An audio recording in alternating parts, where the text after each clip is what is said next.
بسم اللہ الرحمن الرحیم۔ عزیز طلبہ السلام علیکم۔ امید ہے آپ ایمان کی بہترین حالت میں ہوں گے۔ عزیز طلبہ، آج ہم اردو کی کتاب کی حصہ شاعری میں سے پہلی غزل کی پڑھائی کریں گے۔ یہ سبق نمبر 16 ہے اور اس کے غزل کے جو شاعر ہیں ان کا نام ہے میر تقی میر۔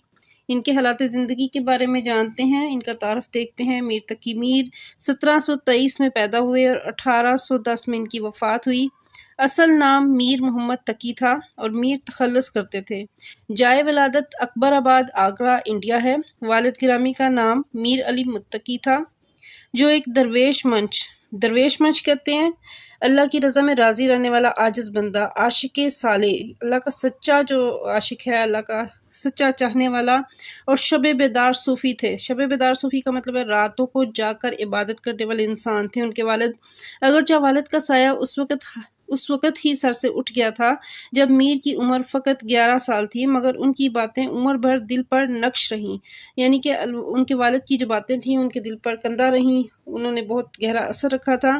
میر اپنی خود نوشت کہتے ہیں، اپنی سوانح عمری یا آپ بیتی بیان کرتے وہ کہتے ہیں کہ ذکر میر میں ایک جگہ لکھتے ہیں کہ انہوں نے ایک دن مجھ سے مخاطب ہو کر فرمایا، انہوں نے والد صاحب نے فرمایا، اے بیٹے عشق اختیار کر۔ عشق یعنی چاہتے خدا، انہوں نے کہا کہ اختیار کر، کیونکہ بے عشق زندگی وبال ہے۔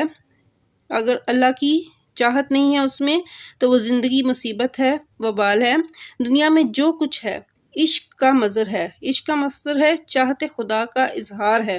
کائنات کی سب چیزیں عشق میں سرگرداں ہیں۔ دنیا ایک ہنگامے سے زیادہ کچھ نہیں، یعنی دنیا ایک دھوکہ ہے اور فریب ہے، اس سے بچو، اور جو عشق حقیقی ہے، اللہ تعالیٰ کا عشق ہے، اس میں اپنے آپ کو گم کرو۔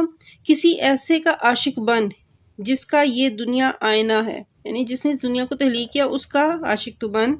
چنانچہ میر کی ساری عمر عشق سے عبارت ہے، اور عشق میں درد و غم اور ہجر و فراق کہتے ہیں، ہجر کہتے ہیں جدائی کو، اور فراق کہتے ہیں ملاپ کو۔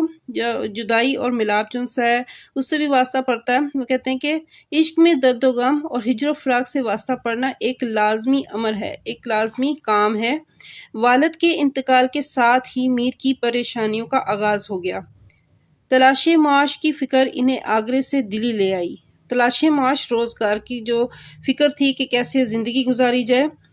پہلے ایک نواب کے یہاں ملازم ہوئے، پھر اپنے ماموں سراج الدین خان آرزو کے زیر دست رہے، ان کے ماتحت رہے، ان کے نیچے رہ کے کام کرتے رہے، اور ان کی بد سلوکی سے دل برداشتہ ہو گئے۔ ان کا برا سلوک جو تھا میر کے ساتھ، انہوں نے اسے مایوس کر دیا اور وہاں سے وہ چلے گئے۔ یہ وہ زمانہ ہے جب نادر شاہ، احمد شاہ ابدالی، مرہٹوں اور سکھوں کے تابڑ توڑ حملوں نے دلی کو تباہ و برباد کر کے رکھ دیا تھا۔ تابڑ توڑ لگاتار حملے جو سے انہوں نے کیے تھے مرہٹوں اور سکھوں نے دلی پر، تو وہ تباہ و برباد ہو گیا تھا، نیست و نابود ہو گیا تھا، اور لوگ ترک سکونت کہتے ہیں اپنا گھر مکان چھوڑ دینا، نقل مکانی کر جانا، اور ہجرت کرنے پر مجبور ہو گئے تھے۔ چنانچہ میر تقی میر بھی عاجز آ کر 60 سال کی عمر میں لکھنؤ چلے گئے اور زندگی کے باقی ایام وہیں گزار کر راہی ملک عدم ہوئے، یعنی وفات پا گئے۔ چنانچہ ان حالات کے زیر اثر میر کا کلام بھی درد و سوز سے لبریز ہے، درد و سوز گہرے دکھ سے بھرا ہوا ہے۔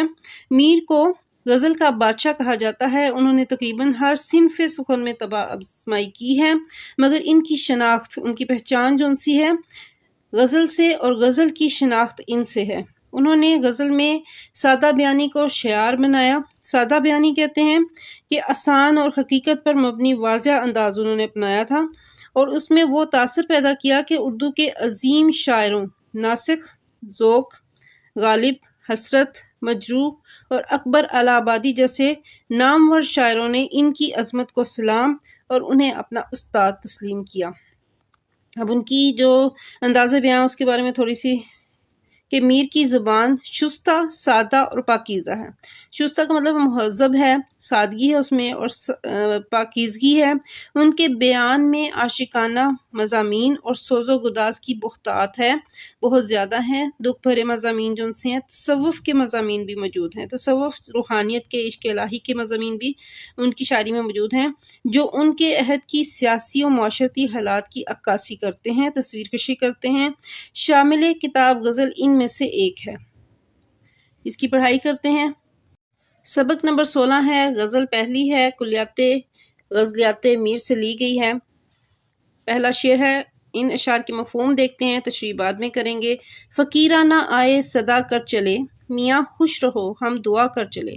محبوب کی گلی میں فقیروں کی طرح پکار رہے ہیں کہ ہماری دعا ہے کہ تم خوش رہو۔ جو تجھ بن نہ جینے کو کہتے تھے ہم، سو اس عہد کو اب وفا کر چلے۔